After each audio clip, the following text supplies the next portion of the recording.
James 1:22 to 25.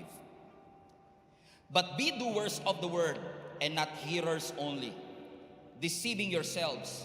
For if anyone is a hearer of the word, and not a doer, he is like a man observing his natural face in the mirror. For he observes himself, goes away, and immediately forgets what kind of man he was. But he who looks into the perfect law of liberty and continues in it is not a forgetful hearer, but a doer of the work. This one will be blessed in what he does. Panginoon, dalangin po namin that you will create a fertile soil in our hearts. Buksan mo ang aming mga mata, gisingin mo ang aming mga puso, sapagkat alam ko may sasabihin ka sa pangalan ni Jesus. Amen. Sabi mo sa katabi mo, huwag mo ko istorbohin, may gagawin si Lord sa akin. Ang ating pong mensahe ngayon ay pinamagatan ko pong hear and obey. Hear and obey. Sabihin mo nga sa katabi mo, hear and obey. Ramdam mo talaga pag sabi pa lang ng title kung gusto nila yung message o hindi. But hear and obey. Ang text po nating pinag-aaralan is found in James or Santiago sa Tagalog. And actually, kung kilala niyo po si James, by history, si James po ang isa sa kauna-unahang pastor ng isa sa kauna-unahang simbahang naitayo. Sabi ng mga historian, si James daw po ang naging pastor ng Church of Jerusalem. Pero kung titignan nyo ang kanyang book, mula James 1 hanggang sa pagtatapos nito, makikita ninyo mga kapatid that maraming mga binitawang salita si James na hanggang ngayon ay pinaniniwalaan ng maraming Kristiyano na minsan hindi natin alam na doon pala sa James nanggaling yung text na yon. In fact, pagbukas nyo pa lang po ng James sa chapter 1, hitik na po ito ng mga katotohanan at mga prinsipyo na itinuturo ng Panginoon sa atin na malaki ang aking tiwalang narinig nyo na, pero maaaring hindi nyo alam na sa James nanggaling. In fact, pag tinignan mo ang James chapter 1 verse 2, doon natin makikita yung sinabi ng ating Panginoon through James na, consider it pure joy when you experience various trials, for these testings and trials produces perseverance. Umabante ka pa ng konti sa verse 5, dito rin po sinabi sa atin na kung ikaw ay may kakulangan sa karunungan, humingi ka sa ating Panginoon. Kung magtutuloy-tuloy ka ng pagbabasa sa verse 6, sinabi ni James sa atin that when you ask, kailangang maniwala ka ng walang halong pagdududa, sapagkat hindi ka dapat katulad ng taong parang alon na hinahagupit lamang hanggang mataboy ng hangin. Kung susunod-sunurin niyo pa po mga kapatid, 6 verses later, in verse 12, ang sabi ng scripture doon, blessed is the man who perseveres under trial, for when you stood the test, you will receive a crown of life. Maybe that verse is familiar with you too. Pero I'm sure narinig nyo na po ang verse 17, kung saan sinabi ni James, every good and perfect gift comes from above. At kung tutuloy-tuloy nyo pa po sa verse 19, sinabi ni James doon that we should be quick to listen and slow to speak. Mga prinsipyo na pinanghawakan, nilakaran ng marami sa atin na nakatulong po para mas lalong lumalim ang ating relasyon sa ating Panginoon. But after verse 19, 3 verses later in verse 22, nagbigay ng babala at reminder sa atin si James kung saan sinabi niya, posible pala na naririnig natin ang salita ng Diyos pero hindi natin ginagawa ang mga nakasulat dito. Sabi mo sa katabi mo, fasten your seatbelt. Mukhang papunta na si pastor sa'yo. Pinaalalahanan po tayo mga kapatid ng verse 22. Ang sinasabi sa atin ng scripture, posibleng as a Christian and a believer of Jesus Christ, maaaring madalas nating marinig ang salita ng Panginoon that is being preached to us, especially with our technology nowadays, na pwede mong pakinggan ng paulit-ulit ang kanyang salita, and yet pwedeng hindi mo na i-apply ang mga salitang iyong narinig. And I've heard this argument many times already. Bakit ko naman, pastor, susundin yung isang libro na gawa lang naman ng tao? And I've been trying to answer that question for many years. And I hope that I can answer that for you today. Kasi regardless of what you believe, I believe in the Word of God. And I believe in this Bible at kung ano ang sinasabi nito. Na sabi po ng 2 Timothy chapter 3, ito pong Biblia na ito, yung scripture na ating binabasa ay hiningahan ng ating Panginoon.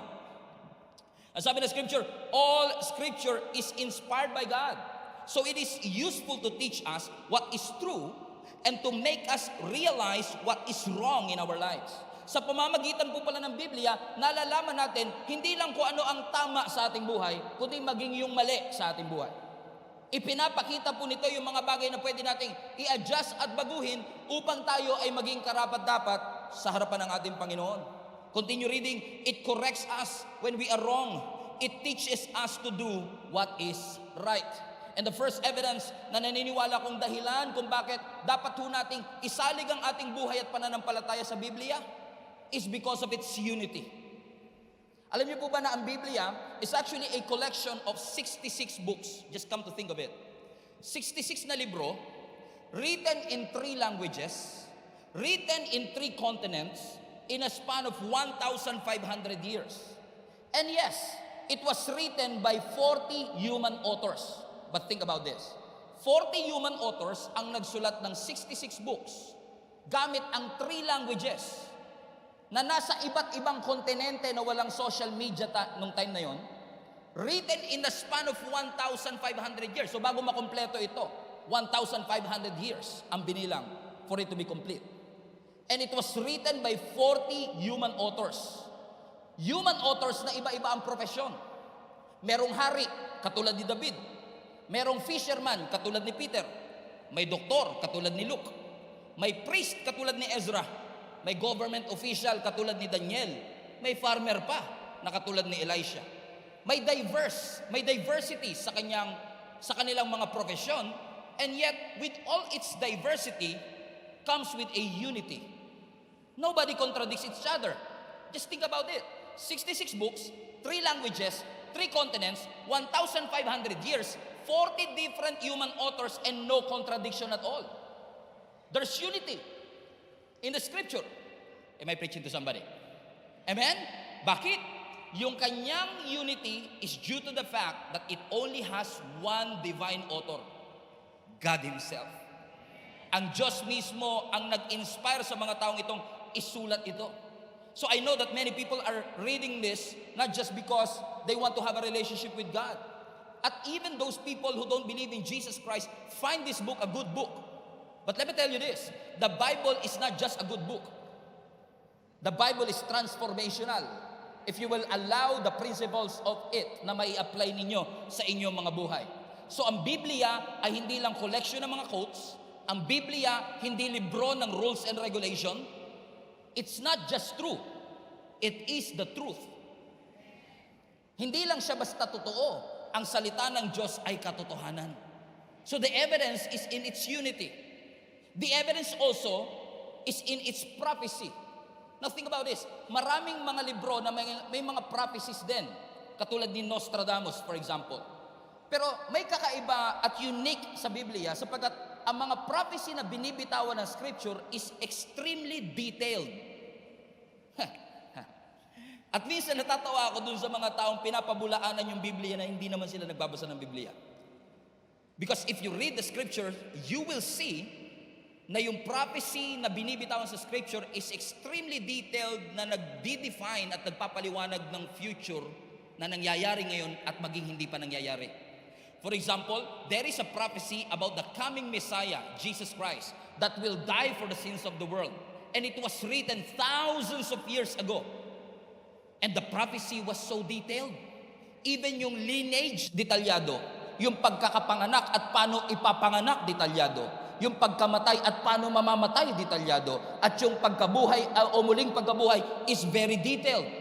Which convinced me, mga kapatid, that the Scripture is not just written by human authors, it is divine. Because the prophecies itself, which is very detailed, fino-fulfill ng Scripture. But apart from all of these things, what made me convinced that the Bible is the Word of God is its authority. Everybody say authority. Ito lang po yung klase ng libro na pag pinag-aralan mo, pinag-aaralan ka. Na kapag binasa mo, binabasa ka.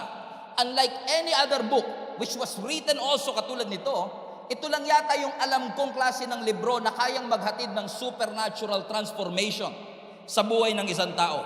Na yung mga addict na kukure, yung mga homosexual na papalaya, yung mga kriminal na re-reform, at ang mga makasalanan na re-rebuke. Now think about it. Pag nagbasa ka ng history book, may inform ka. Pag nagbasa ka ng pocket book, meron pa ba nun? Wala na? May entertain ka. Pag nagbasa ka ng science book, medyo tatalino ka ng konti. Pero pansin nyo ba, kahit yung science book, walang dinidiman sa'yong maniwala ka sa kanya. Kahit magbasa ka ng cookbook ba tawag yun? Yung libro ng pagluluto. Kahit hindi ka marunong magluto, basahin mo yung cookbook, hindi ka uobligahin. So ibig sabihin, pwede mong matapos yung cooking book o cookbook na hindi ka magluluto after. So kahit tapusin mo siya, walang obligasyon na gawin mo yung sinasabi niya. Walang obligasyon na magluto ka ng kare-kare, walang obligasyon na magluto ka ng chicken curry. Kahit nabasa mo doon sa cookbook kung paano siya lutuin. Pero ito lang yata yung alam kong libro na kapag natapos mong basahin, hindi po pwedeng hindi ka umaksyon. Because this word is not just informational, this is transformational. Ito ang nagsisilbing liwanag doon sa daan na nilagay ng Panginoon sa atin para lakaran natin for us to have a deeper relationship with Jesus Christ. Nasabi po ng Biblia sa Psalms 119 verse 105, the Word of God is a lamp unto our feet and a light unto our path. That's brilliant, by the way. Think about this. Sabi ng Scripture, ang salita doon ng Panginoon ang lampara sa ating paanan. So yung lampara hindi niya kayang ilawan yung buong gubat, pero kaya niyang ilawan yung susunod mong hakbang. So if you need wisdom for the day, there you goes the Bible. But what if you need wisdom for the next year? Sabi ng Scripture, the Word of God is a lamp unto my feet and a light unto my path. So short-term and long-term wisdom kayang i-provide ng Word of God. That's how powerful the Word of God is. And throughout the Scripture, ipinaliwanag sa atin ang iba't ibang mga symbolism of how the Word of God should be. Like hindi lang siya lampara, siya din ay apoy, siya din ay tubig, siya din ay gatas.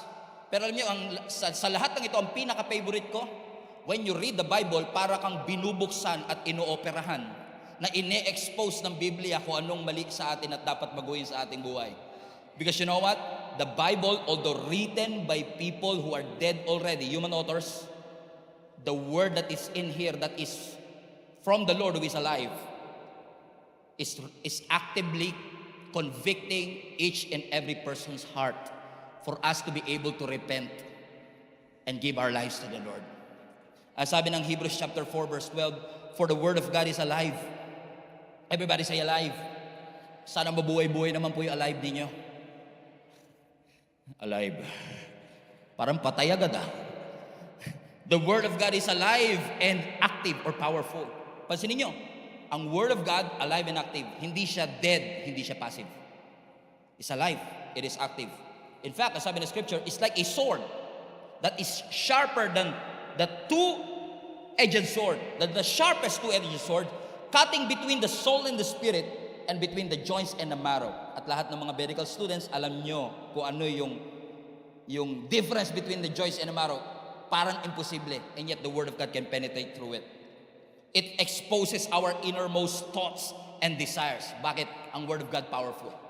Kaya niyang i-differentiate yung gusto ng Diyos sa gusto mo lang. Kaya niyang i-differentiate yung principle sa preference. Kayang i-differentiate ng Scripture yung galing sa tao at galing sa Diyos. Because it has the power, amen, to cut through the division of our soul and spirit. It has the power to cut through the division of our bones and marrows. At ini-expose ng Biblia yung innermost thoughts. So hindi lahat ng action na nakikita mo totoo. Pero yung Biblia, i-expose niya yung tunay na motibo. Yung tunay na thoughts, yung tunay na layunin ng isang tao in the first place. That's how powerful the Word of God is. And every time we read the Scripture, and by the way, when we say Word of God, ang Word of God has different Greek words na binabanggit. Pero two of the most famous Greek words na madalas gamitin para sa Word of God is yung logos and rema. Everybody say logos. Okay lang ba magturo muna ako ngayon ng konti? Okay, ilang buwan naman ako nagpipreach, turo naman tayo ngayon. Okay? Logos and rema. Everybody say logos.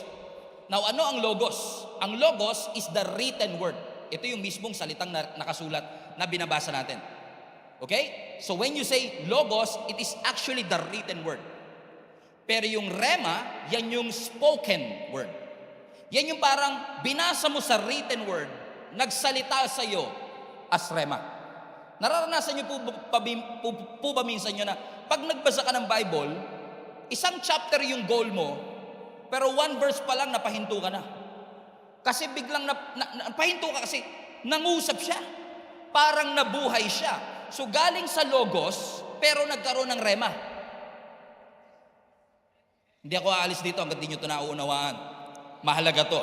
Okay? Okay? I have to establish this first. Ano uli yung logos? Written word.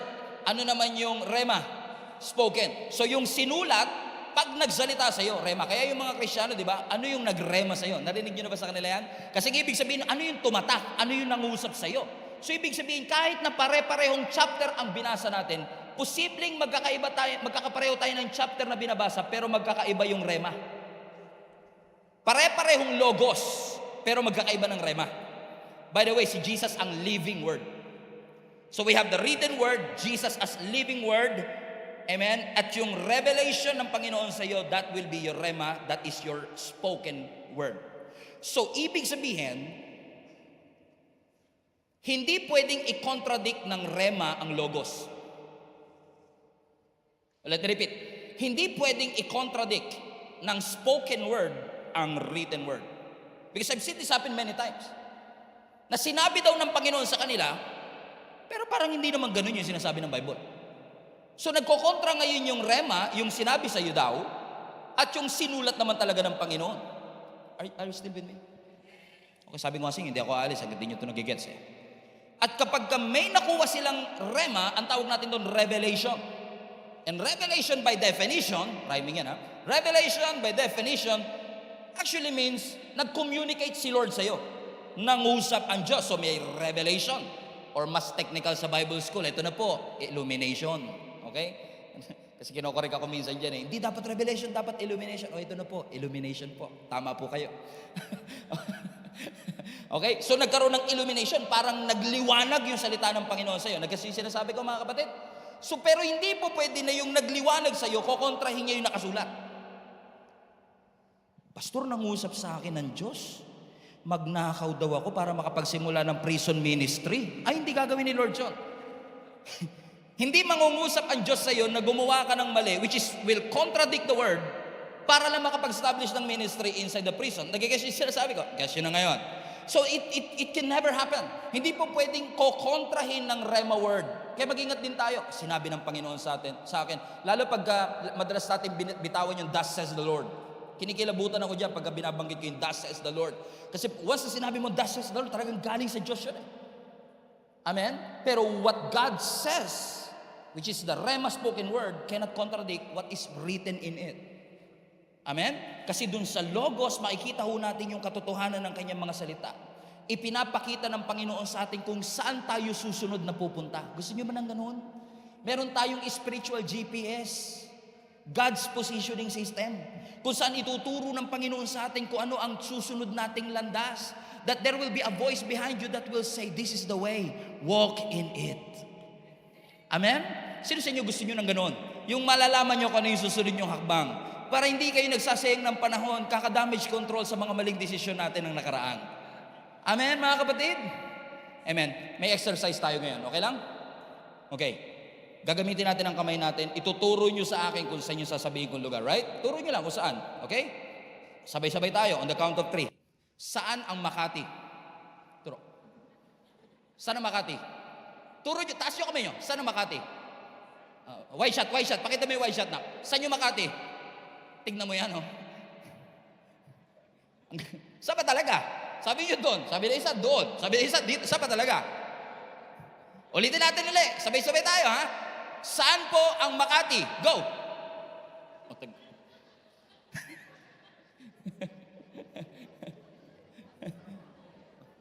Ba, ang gulo, di ba? Tignan nyo to. Iisang destinasyon, pero iba-iba yung ating sense of direction. Kaya kailangan mo talaga ng guide eh. Isang guide na kasi kung tayo masusunod, lahat kayo tama sa pananaw nyo. Pero sino po ang magdidetermine kung anong tunay na tama? Lalo sa panahon natin ngayon. Actually, panahon ko pa lang, uso na to eh. Hindi lang sa panahon ngayon. Na para bagang, you can have your own truth. May sarili kang katotohanan. No. Ang truth po ay hindi nakabase sa ating pananaw. Ang katotohanan ay yung salita mismo ng ating Panginoon. So kung tayo lang tatanungin, ano ang tama? Tama ba yung ganito? Dito tayo, dito tayo, dito tayo. Pero the Word of God will give us a sense of direction. Ibig sabihin, ang Bible mismo yung moral compass natin. Ito mismo ang magsasabi sa atin kung ano ang tama at hindi dapat. Listen to me, hindi Hollywood. Hindi Korean novela. Okay, let me rephrase. Hindi Korean novela ang sense of direction ng tama at relationship goals. Hindi Hollywood, hindi si Kim Jong-un. Yung scripture. Amen? Upang ang ating bansa ay maging matuwid sa harapan. Kasi sabi nga ng Bible, di ba, righteousness exalts the nation. And we want na tayo po bilang mga anak ng Diyos ay lumakad ayon sa kagustuhan ng Diyos sa ating mga buhay. Ayaw nyo ba nun? Pag nagbabasa kayo naman, sino sa inyo makaka-agree? Pag nagbabasa ka ng Bible, ilalayo ka ng Bible sa kasalanan. Di ba? Ituturo niya sa iyo kung ano mali. Sabi nga ng scripture, di ba? Ituturo niya sa iyo kung ano ang mali. Pero napansin niyo rin ba na yung Biblia, ilalayo ka sa kasalanan, pero yung kasalanan, ilalayo ka sa Biblia. Parang nawawalan ka ng gana. Amen? I'm not trying to judge or condemn anybody, but I felt this way before. Na pag namumuhay ka sa kasalanan, tumatabang yung panlasa mo para sa salita ng Panginoon. Amen? Nangyayari ba sa inyo yun na ganadong-ganado kayo pag may sinasabi kayo sa Diyos? Pero wala kayong gana pag may sinasabi yung Diyos sa inyo? Taga-ibang church to, no? Okay. Perfect kayo eh.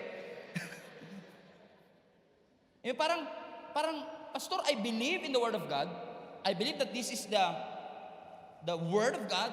Pero sa totoo lang, Pastor, pag binabasa ko siya, 10 minutes pa lang, pumipikit na yung mata ko. Ayoko naman, kasi nakakaya naman kay Lord kung gagawin ko siyang sleeping pills, di ba? Sinisikap ko namang idilat, kaso para may mga demonyitang nakasabi sa pilik mata ko, hinahatak bababa, isa-isa yung ngayon nga lang po, Pastor, hindi ka pa nga nakakailang minuto, hinahatak. Nagtatitle ka pa lang, nakatulog na ako nakapanaginip ako, nandiyan ka pa rin Parang wala kang hilig sa salita ng Panginoon. Pero pag may sinasabi ka, may pinagpe-pray ka, grabe request mo, talagang attentive ka. Pero bakit kaya parang pagdating sa salita ng Panginoon, wala tayong gana? Because it's possible for you to hear and know what's written in this. But if you will not allow the Word to confront who you are, hindi mababago ang ating buhay. Amen? Kung wala tayong delight patungkol dito. Kasi ang tunay na transformation po sa ating buhay nangyayari, hindi po, ako naniniwala ang tunay na transformation effortless. Kasi hindi self-will, kundi grace ni Lord ang nag-enable sa iyo to be transformed. Amen? Halimbawa, kung karnaper ka bago ka maging Christian, let's say, kunwari, ikaw na lang po. Okay? Si tatay, mahal kayo si tatay. Okay? Kunwari, karnaper ka bago ka naging Christian. Tapos natanggap mo si Lord. Iyak ka, Lord, salamat po. Niligtas mo ako, napabuti mo sa akin buhay. Question, kinabukasan ba hindi ka na marunong mangarnap?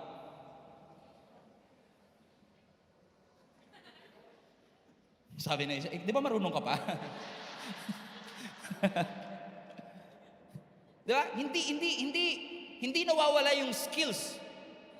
Kung talagang magaling ka magbukas ng lock, hindi porket naging Christian ka, hindi ko na alam to. Walang ganun. Okay? Pag binuksan mo siya, alam mo pa rin siya, so hindi nawawala yung skill. Okay? Dati alcoholic ka. Okay? Tinanggap mo si Lord, binago ka niya. Kaya mo pa rin uminom if you want to. Hindi ba siya, paano to inumin? Walang ganun. Makakita, bote, saan ba yung sa bukasan ito? Pag ang transformation, hindi ka nagkakaroon ng amnesia. Kaya mo pa rin gawin. Pero wala na yung gana mo doon. Wala na yung appetite. Amen? So, yun ang hindi mai-explain ng history book, science book, geography book, o geometry book. Pero kayang-kaya nating palakpakan kasi nakita nating nangyari sa ating buwan. So if you will just allow, ganun pala yun, if you will just allow the Word to confront you, magpapakumbaba ka, Lord, sorry, ito pala ako sa iyong harapan. That God will put you to the end of yourself para ma-realize mo that without God you are nothing. If you will not allow God to do that to you, sabi na scripture, para mo lang pinapakinggan, pero hindi mo ina-apply ang kanyang salita. Para kang lalaki na tumitingin sa salamin, na pagkatapos mong makita ang iyong sarili, aalis ka't nakalimutan mo na kagad kung ano ang iyong naging itsura. Balikan natin yung verse 23. If anyone is a hearer of the word and not a doer. Ano sabi ng scripture? He is like a man. Everybody say man. Sabi ko nga dito, parang mas bagay dito yung woman. Kasi mirror pinag-uusapan, di ba? Parang mas madalas tumingin ng mga babae sa salamin. Pero alam nyo ba, nasurpresa ako ha? Upon digging, na-realize ko, base sa survey, di ako nagloloko, God is my witness, base sa survey, mas madalas pa raw tumingin sa salamin ang mga lalaki. Kalahin mo yun, Brad? Siguro dahil pag nagda-drive ka, okay, ikaw yung nasa unahan ng jeep,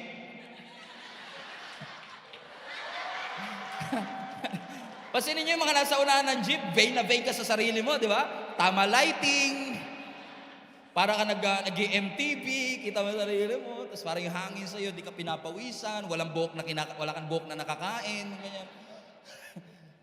Ang ganda ng reflection, di ba? Sabi ko, grabe, mas matindi pala tumingin. Pero sabi ng scripture, no?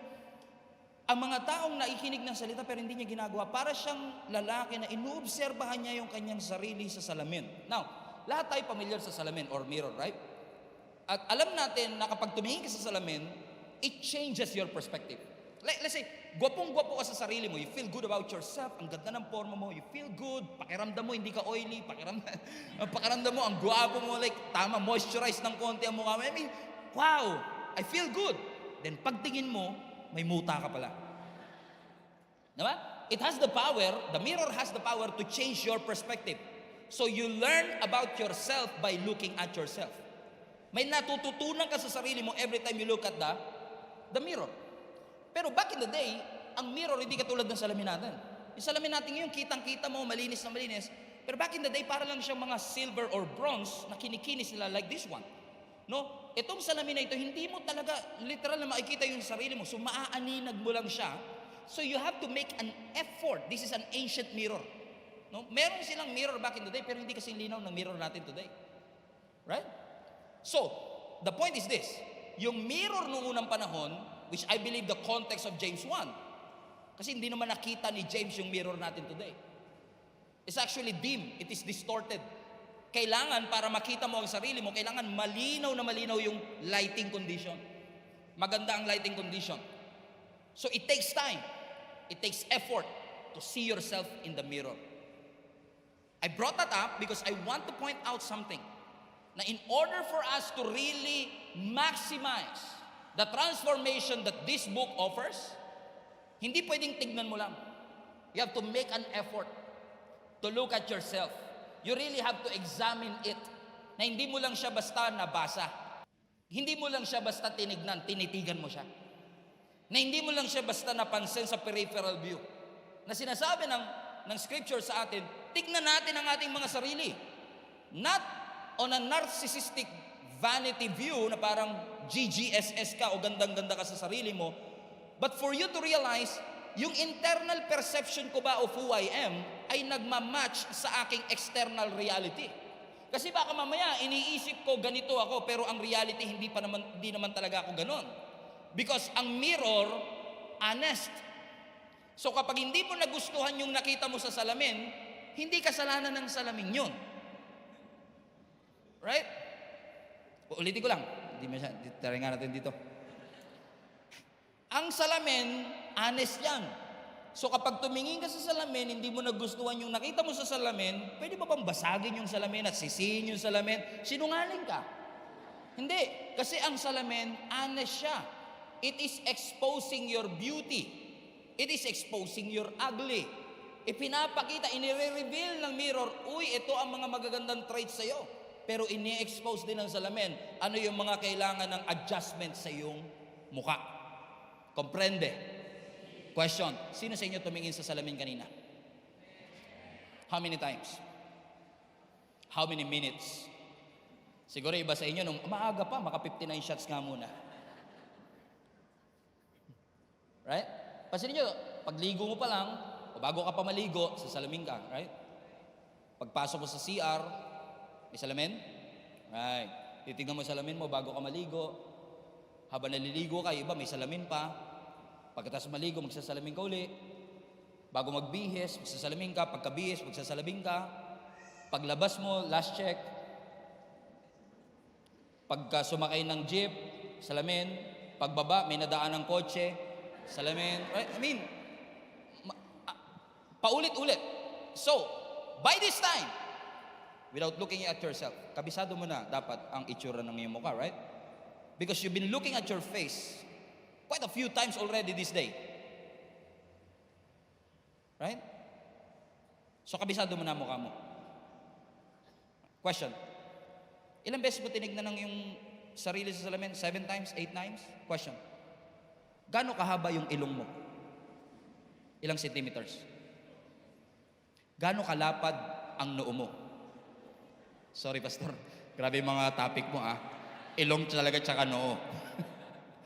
Hinay-hinay ka naman. Amen? So, pansinin nyo, no? Ilang beses natin siyang tinignan, pero hindi natin siya sinukat. Hindi natin in-examine. And the Greek word for seek o yung tignan is actually hindi lang silipin, kundi i-measure, sukatin. Tignan natin at i-examine natin ano yung mga bagay sa aking buhay na hindi tugma dun sa prinsipyo na itinuturo sa atin ng ating Panginoon. Yung practice ko ba nagmamatch sa principle ng Word of God? Kasi posibleng may Bible ako pero hindi ako namumuhay sa prinsipyo ng Biblia. Posibleng ang pastor tayo pero hindi natin binubuhay ang prinsipyo ng kanyang salita. Kaya ang sinasabi ni James sa atin, posibleng tinignan mo ang iyong sarili, but after some time, makalimutan mo na that you have something to fix. So binasa mo siya, pinag-aralan mo siya, alam mo siya, pero you've never decided to act on it. Alam mo siya, yung history niya, yung context niya, yung literature niya, but you're missing the whole point. Because hindi porket nagbabasa ng Bible, ay natatransform ang kanilang buhay. Kasi may mga nagbabasa po ng Biblia, even as I speak, para lang po malaman nila kung paano nila papabulaanan yung ating pananampalataya.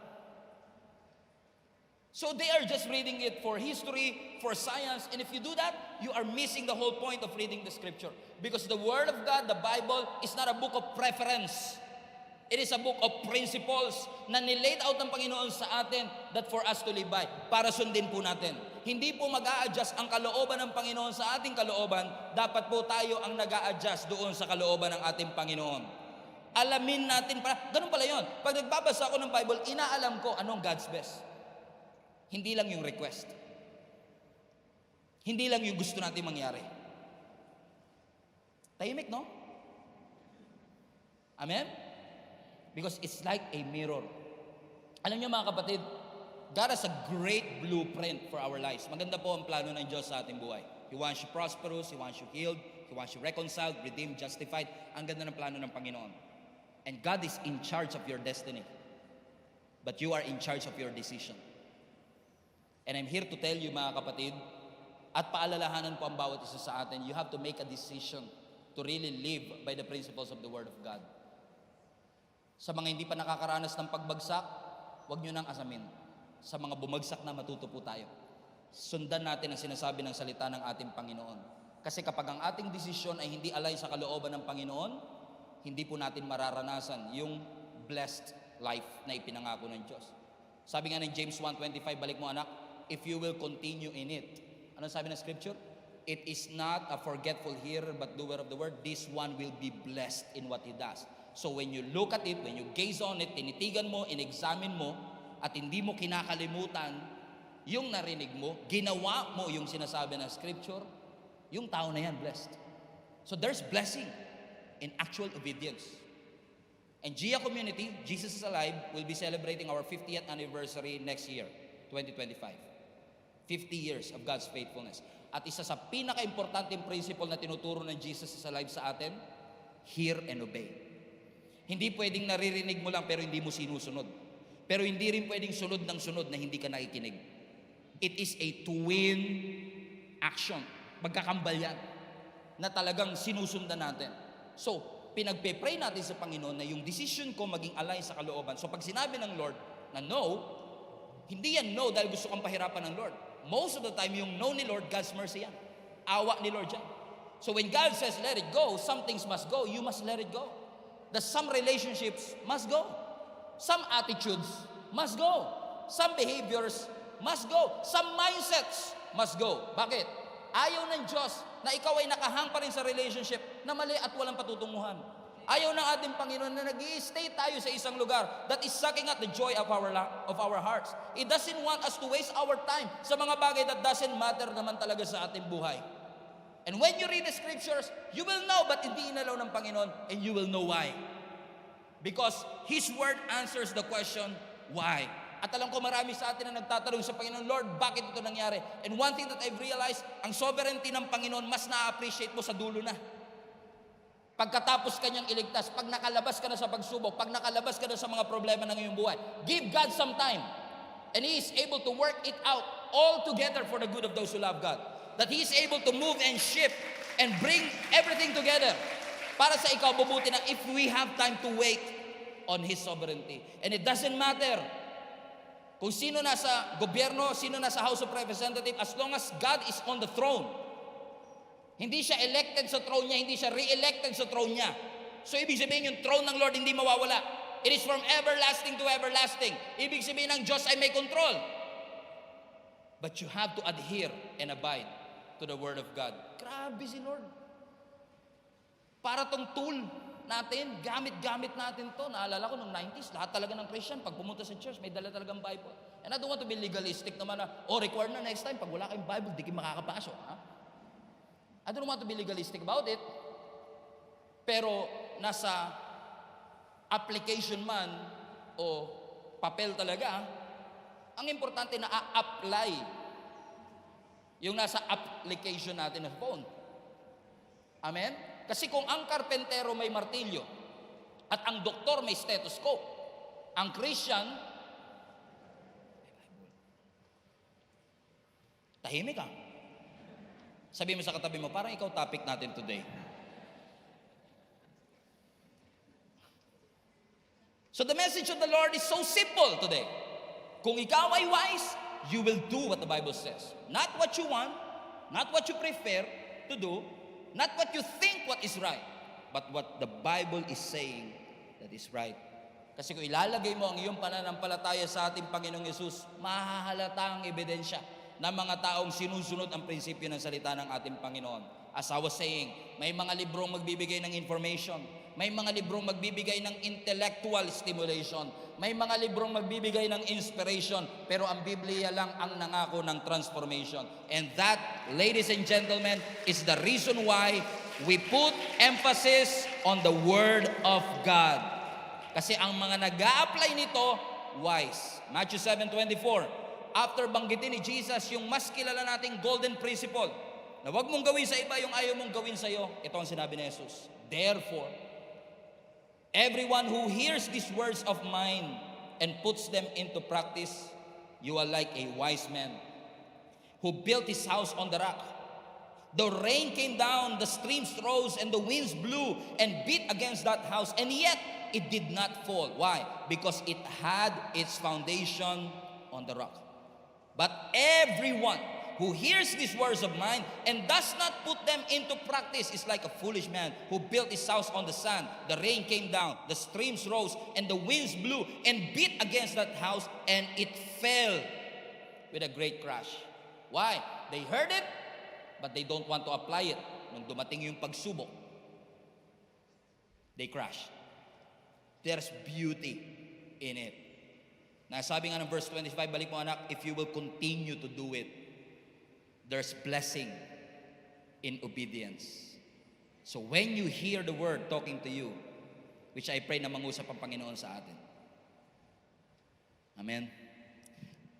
Alam niyo ba na kapag pinapangarap ko, sabi ko kay Lord, sana talagang lahat ng global family namin, talagang magkaroon ng sarili nila ng Bible. Kasi yung Netflix, magsusubscribe ka, 500 a month. Amazon Prime, 400 a month. Pag nag-subscribe ka sa YouTube Premium, 600 na yata a month. Every week yun, every month yun, recurring yun, 500. Ito one-time payment, 500 to 700 lang. Yung Netflix, kayang-kaya kang bigyan ng entertainment. Ito kayang bigay sa'yo transformation. This is a good investment. This is a good investment, right? Come on now. Corny ni pastor. Pero totoo, di ba? This is a good investment. Amen? I'm not trying to be legalistic or anything, pero bira na kasi talaga ngayon may physical Bible, right? Again, hindi tayo yan na naman kayo. Hindi tayo nagiging legalistic, pero again, this is a good investment, right? Amen? So do what the Bible is telling us.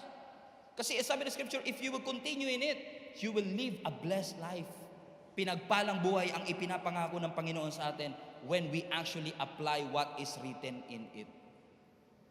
Amen? So hear, and then after that, obey.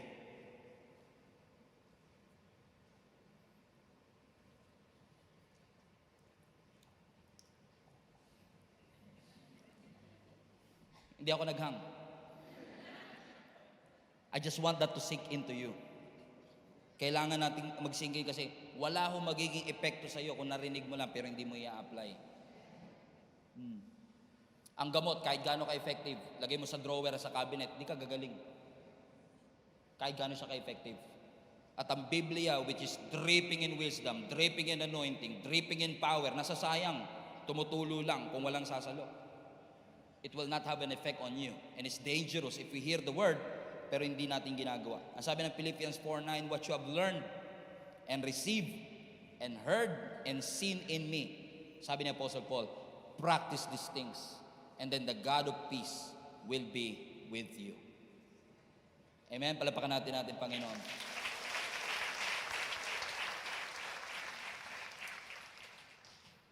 In fact, the reason why you accepted Jesus Christ as your Lord and Savior is because we are reminded of what the Word of God is saying. Jesus died for us. Sabi ng John 3:16, because God so loved the world, He gave His one and only Son, so that you and I, who will believe in Him, hindi tayo mapapahamak, kundi tayong lahat ay magkaroon ng buhay na walang hanggan. And you believe that. You believe that. And since you believe that, you open up your hearts, you accept Jesus as your Lord and Savior, and then faith arise. Now you have faith in Jesus Christ. Kay Jesus Christ na hindi mo pa nakikita, sa pangako niyang hindi mo pa nararanasan. You just believe by faith na yung sinabi ng Panginoon sa akin, it will come to pass. Pero just listening and hearing it one time cannot really bring full, true, and lasting freedom na ipinangako ng Scripture. It must be a continuous washing of the Word. Amen? And just allow the Holy Spirit to wash you clean. Just allow the Word of God to wash you clean. Kasi alam niyo, maraming Christian alam nila forgiven sila. Pero alam nila hanggang ngayon dirty sila. So you feel forgiven and dirty.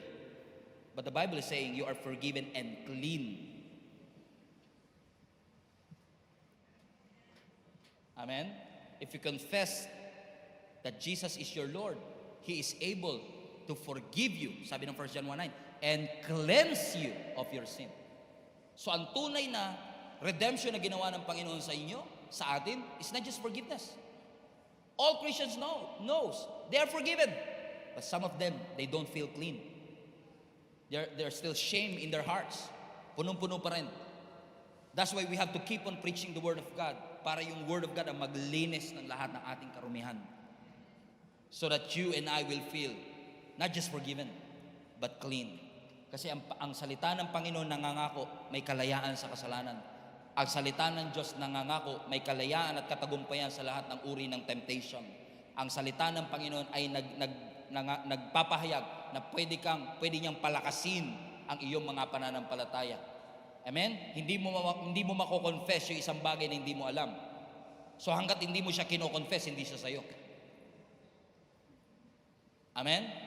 That's why the Word of God has the ability to strengthen your faith. Pero hanggat hindi mo siya alam, hindi mo siya kino-confess, it can be yours. That's why, sa church natin, actually ini-instruct ko kahit mga preachers natin, make it a habit na sabihin mo sa katabi mo, God is good. Sabihin mo sa katabi mo, pinatawad ka na ng Diyos. Sabihin mo sa katabi mo, may provision ang Diyos. Minsan ayaw natin sabihin, tinatamad na ako, pastor, ayoko nang sabihin. Pero actually, pinapasabi namin yun sa inyo because I want you to confess it with your mouth. Kasi the moment na sinabi mo, yes, God will provide, kinonfess ng iyong, ng iyong bibig, it's not just your mouth that is talking, it's your faith now that is talking. Nagsasalita na ngayon yung pananampalataya na nai-strengthen dun sa salita na iyong ikinonfess. That's why it's very important yung confession. Kino-confess natin ang salita ng ating Panginoon. When you are afraid, confess. Don't worry. God is in control. When you are afraid, confess. God is my refuge and my strength, the very present help in times of trouble. When you are worried, the Lord is my shepherd. I shall not want. Mahirap i-confess yung memory verse na hindi mo memorized.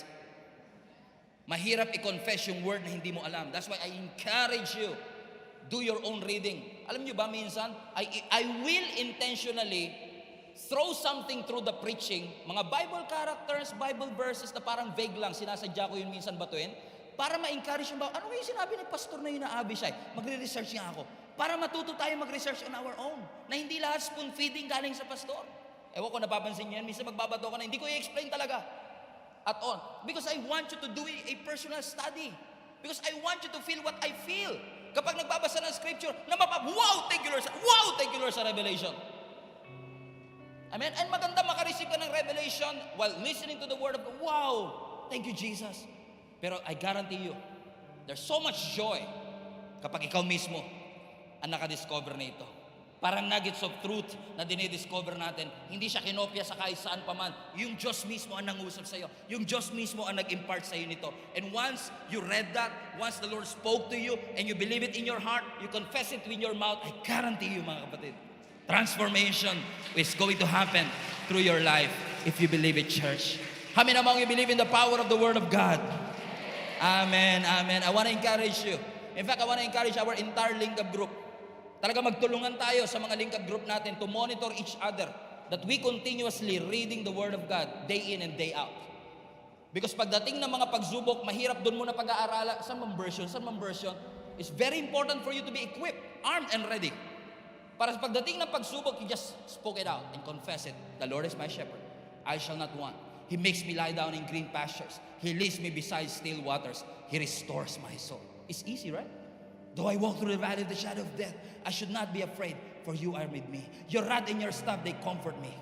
Ang dali. My cup overflows. Surely goodness and mercy will follow me all the days of my life, and I shall dwell in the house of the Lord forever. You have to know it. You have to memorize it for you to confess it. And when you confess it, it's yours.